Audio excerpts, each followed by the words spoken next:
Good evening, everyone. This is Melissa Thomas of Florida National News, bringing you the evening news rundown for your Tuesday, June 23rd, 2020. Thank you, as always, for tuning in with us. As always, we'd like to start our show off with the latest reports from the World Health Organization here in the United States and in the state of Florida. So globally, the World Health Organization is reporting approaching 9 million confirmed cases of COVID-19 and over 469,000 confirmed deaths. Here in the United States, according to Johns Hopkins University, we're seeing over 2.3 million confirmed cases, and we are approaching 121,000 confirmed deaths. Here in the state of Florida, according to the Florida Department of Health's dashboard, we're seeing over 103,000 confirmed cases here and over 3,200 confirmed deaths in the state of Florida. And we'll get to the significance of that a little bit later in the show, so continue to stay tuned. On the world stage, South Korea is dubbing their most recent outbreak what they call the second wave now. They're officially calling it the second wave. Originally, health authorities there were saying that the first wave never really ended. However, the outbreak that began in May, during a holiday in May, has persisted throughout the end of May and into the month of June. So they decided to go ahead and call it a second wave. Now, these guys are saying that the only way to control this is for folks to stay out of close contact with each other. That was one of the things that the director for the Korean CDC there is saying. Like, the key thing is to prevent close contact, because as long as there is prolonged close contact, the virus will continue to spread very quickly. Of course, the outbreak that began in May began in the nightclubs. You heard us talk about that story. And as a result, they closed all those nightclubs down. So we'll continue to keep you guys posted. As of Sunday, they had 17 new cases, which was the first time in nearly a month that the new cases were less than 20. Previously, the number of new cases reported were more than that. So we'll continue to keep you guys posted where that's concerned. Jumping over here to the United States as it relates to COVID-19, Arizona is the next state to see the outbreak of the child inflammatory disease that is related to COVID-19, which is of course called MIS-C, which stands for multisystem inflammatory syndrome in children. Now, you guys first heard us talk about this in Florida. We were in New York and in Florida. So there were 2 confirmed cases in the state of Florida a few weeks ago. New York was the very first place that we heard it reported. Now Arizona is seeing some cases in Phoenix and in Tucson. Now, this is coming from the Arizona Republic. That publication has reported those confirmed cases. So they're basically, the health officials there are saying that they have kept a close watch on the COVID-19 cases, because the MIS-C cases are coming out of the locations where COVID-19 hit the hardest in Arizona. And they're saying once COVID-19 hit those hotspots, within 4 to 6 weeks, the MIS-C cases began to break out. So, and this is coming on the heels of the Journal of American Medical Association releasing this week their journal indicating the MIS-C cases, the way it behaves, and their different data reporting. So again, this is an ongoing story. So we'll continue to keep you posted on that as well, because that's very important.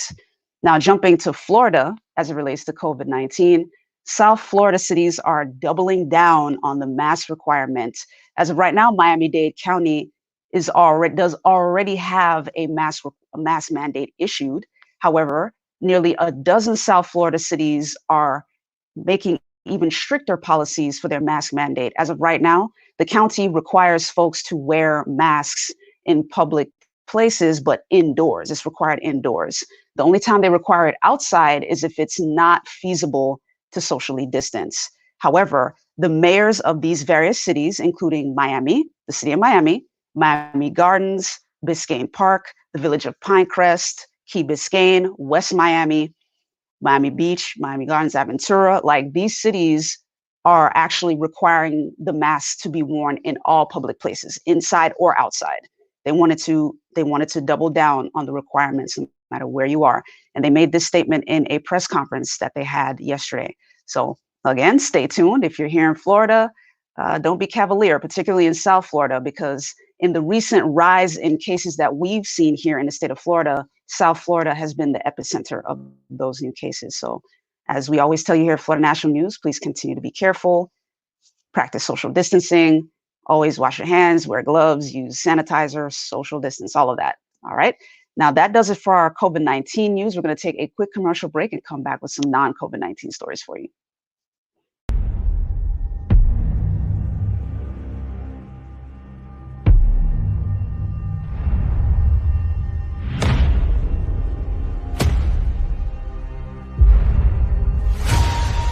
All this time we fought side by side.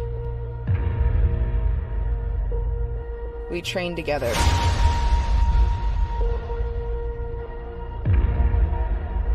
We lost together.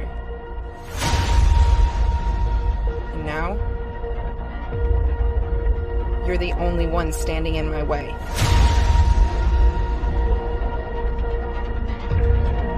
It's been a while, old friend.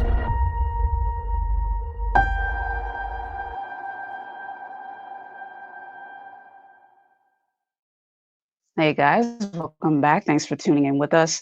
Now, our US story, non-COVID-19 related, is actually in Seattle, where the CHOP, or the Capitol Hill Occupied Protest Zone, has been over the last 2 weeks. The Seattle Mayor, Jenny Durkan, is actually vowing to dismantle that zone, especially after the 2 shootings that took place in that area over the weekend. She's been receiving some pressure to dismantle it.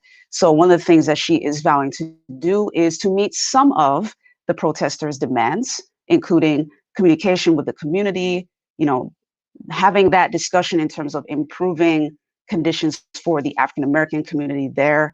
And she wanted to let folks know, like, hey, you guys need to move away voluntarily, because what she's also going to do is bring the police back in, and they've already started to move into a precinct in that area that was previously abandoned. So she's going to start to take action there. She mentioned she didn't have a timeline as to when, everyone needed to be cleared out or when the major changes would take place, but she did say she'll pursue some additional options or additional steps if folks did not vacate the area voluntarily.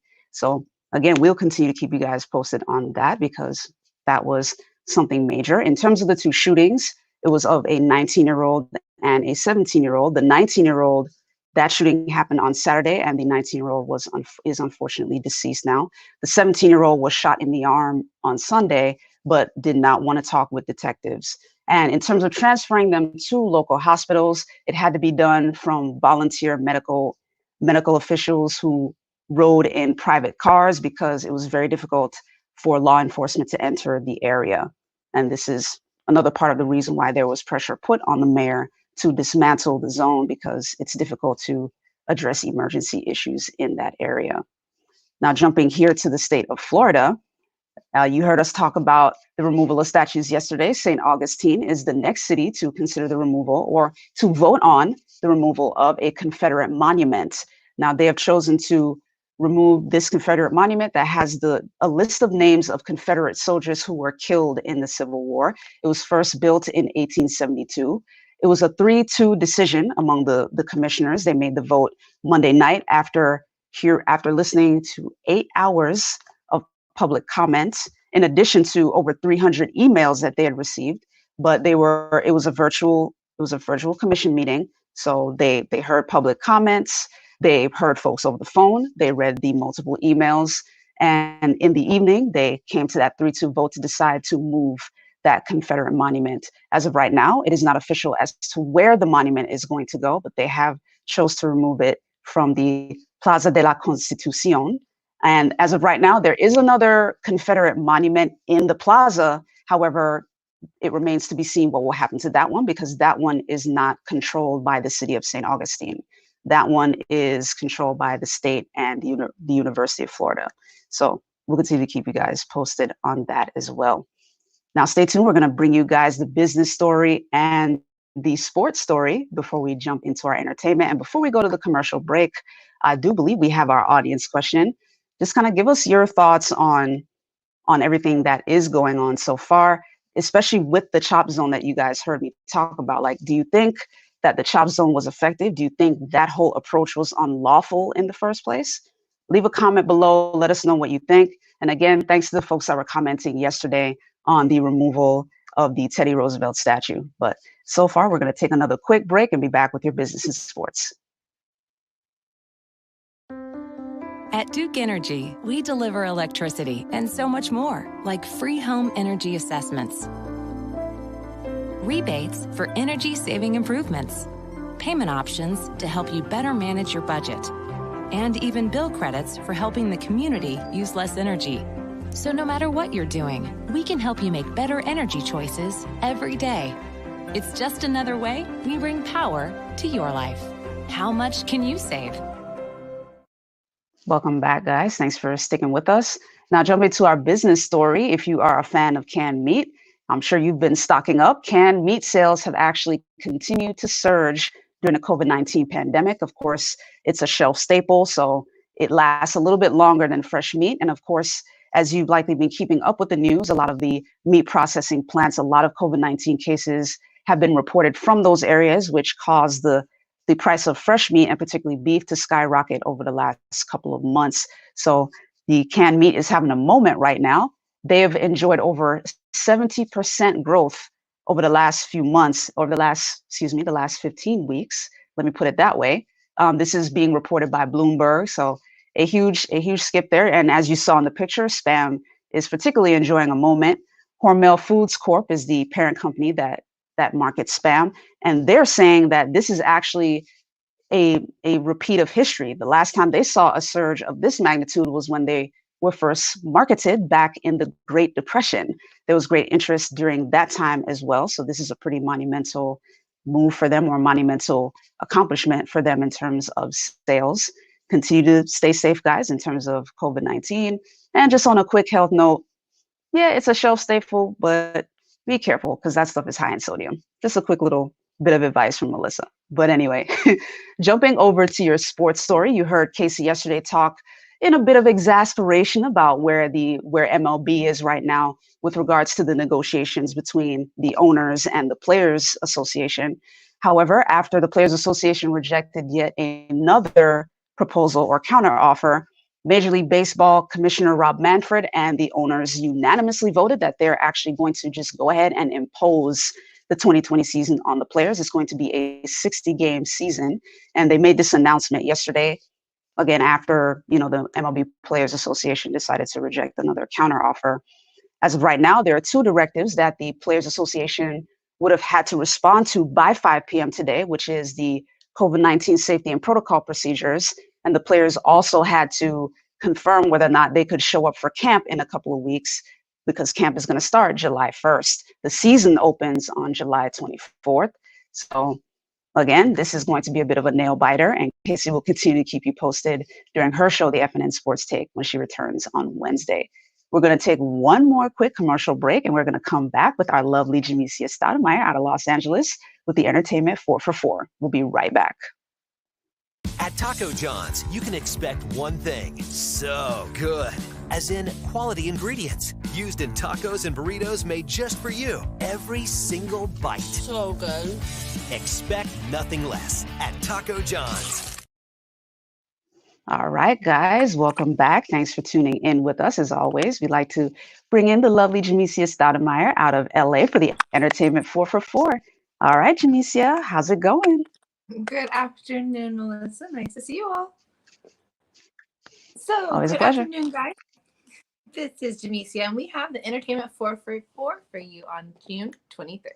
So, starting off with number 1, the Hamilton trailer just dropped this past Sunday evening. It is a 60-second trailer, and if you guys don't know, Hamilton is the amazing musical written by Lin-Manuel Miranda, and he did the playwright, composer, and the lyricist. And this play is also really known because it has a very diverse cast as well, with a little bit of hip-hop lyrics and other diverse type of music with inside of this musical. But the cool part about it is, after winning 11 Tony Awards and the Pulitzer Prize for Best Drama, had to shift gears and now will be streaming July 3rd on Disney Plus. So this trailer was to, get all those fans excited again because it is just around the corner for that musical to be hitting the airways for everyone to view. And you can watch it on Disney Plus, which is a paid streaming platform provided by Disney. So if you want to get gear up for that, make sure you sign up for that to watch on July 3rd. Number 2. Tom Petty family asked President Trump to stop using "I won't back down" at rallies. Now, where did this come from? Recently, this past Saturday, President Donald Trump had his rally in Tulsa, Oklahoma. And the song by Tom Petty, "I Won't Back Down," was played substantially, very numerous times at the rally. And the family actually decided to file a cease and desist to the president's campaign and asking them to please stop playing their song because they do not agree with some of his ways, which I'd like to read a couple quotes from the family. Just a second.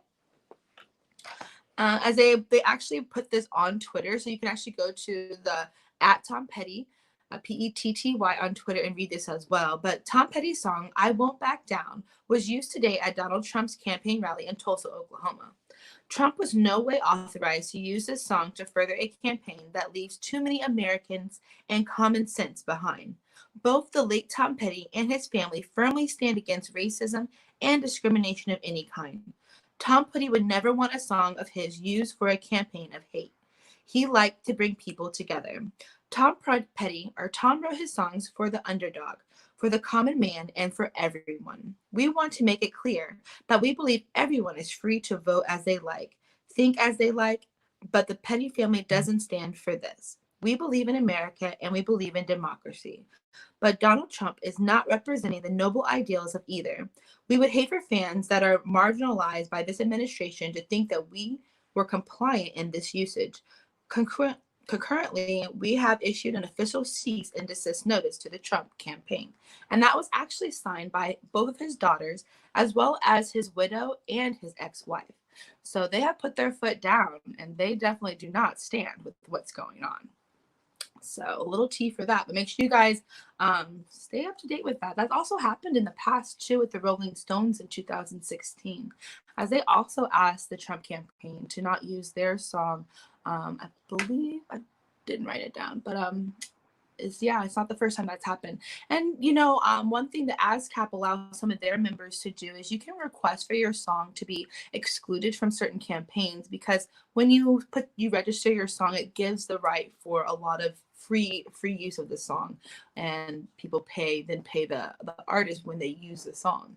However, the ASCAP allow you to exclude it because it can encourage false endorsement and trademark confusion, which is why you can see here that Tom Petty's family has stepped up and written their statement for the cease and desist.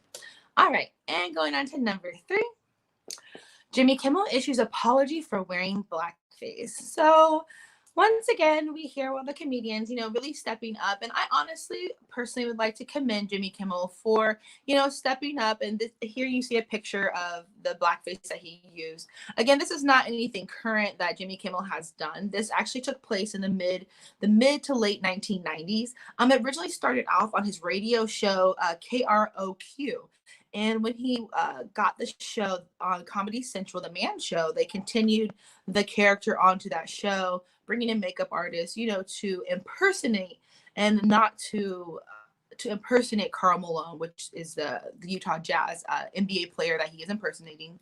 But it was, for him, it was to impersonate him. It was not to demean or belittle anyone. But still, he has taken the moment to step up. And here's a comment from him. There is nothing more important to me than your respect. And I apologize to those who were genuinely hurt, offended by the makeup. And there's more of a comment that you can also read about on Hollywood Reporter where this was from. But this actually came right after Jimmy Fallon recently issued his apology because of doing a Saturday Night Live skit back in 2000 that also again was a blackface character. And I mean, I honestly personally would like to just commend all those comedians that are just stepping up, because again, I don't think of many of them in that time were doing it out of a disrespect or in a malice way. They were doing it at a comedy and to impersonate. And in impersonating, you try to, and sometimes look like that person. So he has made those apologies. And, for me, I forgive him. If you don't, chime in and let us know. But going on to number 4, Little Rel and Paris Jackson are now launching new TV series. Little Rel, who is known for Get Out, or actually we'll start off with Paris Jackson. Paris Jackson, who is the late daughter of Michael Jackson, has got her first TV series that will be premiering June 30th on Facebook Watch. Unfiltered will actually follow her and her, I believe, fiance, or actually her partner, or they have a music group together, which is called the Soundflowers. So the show actually is following the Soundflowers and the 2 members, which is Paris Jackson and Gabrielle Glenn, who has, been friends with her forever and is very familiar with her. And the show obviously will let, get some inside sight into her growing up in the limelight, because she is still a human, even though she is the daughter of Michael Jackson. And many of us, we treat her, or the paparazzi chasing her down, as in you can see in the trailer, it shows a little bit of that, and her just reminding people that she's human and just a woman, just going on her journey in life. And our other new show that's coming out was by a comedian, Little Rel Howie, who's also known for Get Out, Bird Box, and Uncle Drew, has just landed his new show.